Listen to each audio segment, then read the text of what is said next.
Hi everyone. In the previous video, we discussed the second strategy for handling deadlock, which is deadlock prevention.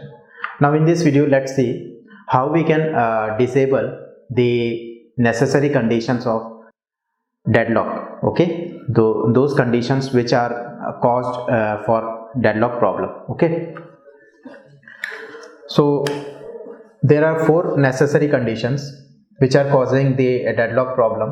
The first one is mutual exclusion. How we can disable the mutual exclusion so that deadlock problem will not occur. So here one idea is implemented which is called as spool everything. Spool everything. Spool everything means, let's say the criteria is only one process can enter the critical section, or only one process can access the resource at a time. Now, to disable that idea, or to block this idea, we generally let's take an example of printer. Let's say process P1, process P2 and process P3 are trying to access the printer. So what we trying to do here is we create a daemon printer or daemon process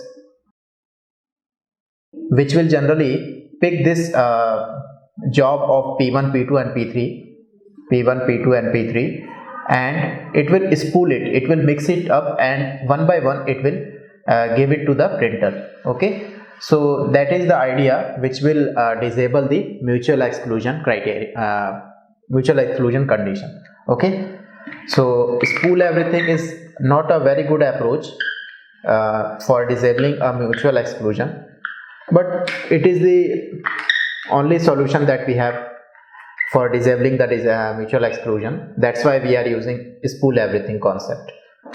Second is hold and wait. Hold and wait means process Pi holds a resource Ri and wait for resource Rj. Similarly, process Pj holds Rj resource and wait for Ri resource. That is hold and wait. Okay, so they are simultaneously holding one resource and they are waiting for the other resource to complete their execution. So in hold and wait, generally we what we do here is, in hold and wait, we generally what we do here is we are bounding the condition that all the processes which are accessing the different resources have to request all resources initially. Request all resources initially. So before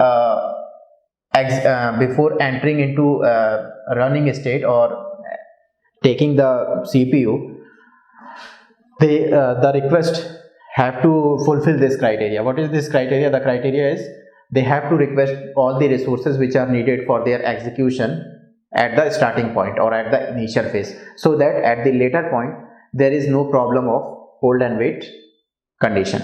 Okay, and third one is no preemption. No preemption means till the execution the process will not be removed by any event or any particular criteria.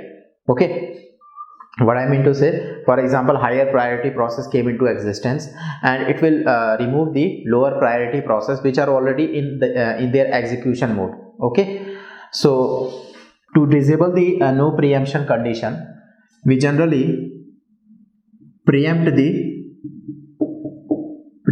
process forcefully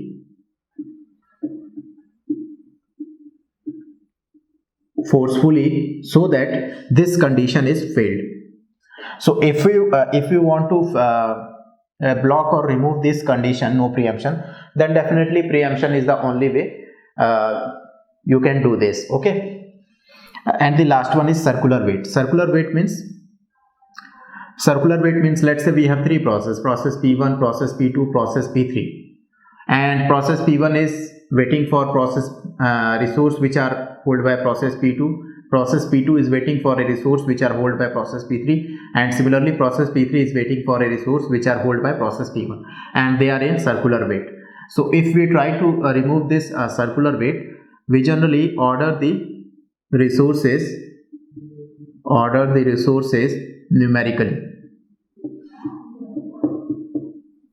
What I mean to say order the resources numerically, It means to say that, let's say process P1, we have four resources, R1, R2, R3 and R4. If process P1 is requesting for resource R2, then next time it will not request the resource which are lower in number, which are particularly lower this number. It will after some time it will either request for R3 or request for R4. It will not request for R1. Similarly, process P2 is requesting for R3, then next time it will request for R4 and not R2 and R1. Okay, so if they order numerically, then this circular condition is failed. Got it? So these are the four ways in which we can disable the necessary conditions of deadlock. Okay, and it is used in deadlock prevention strategy. But earlier I say that this idea of deadlock prevention is not a very good idea, or it is not very practically implementable, because disabling is itself is a hectic task. Okay, so we will use some other approach like deadlock avoidance or deadlock detection and recovery. So in the next video we will see the third strategy, which is deadlock avoidance.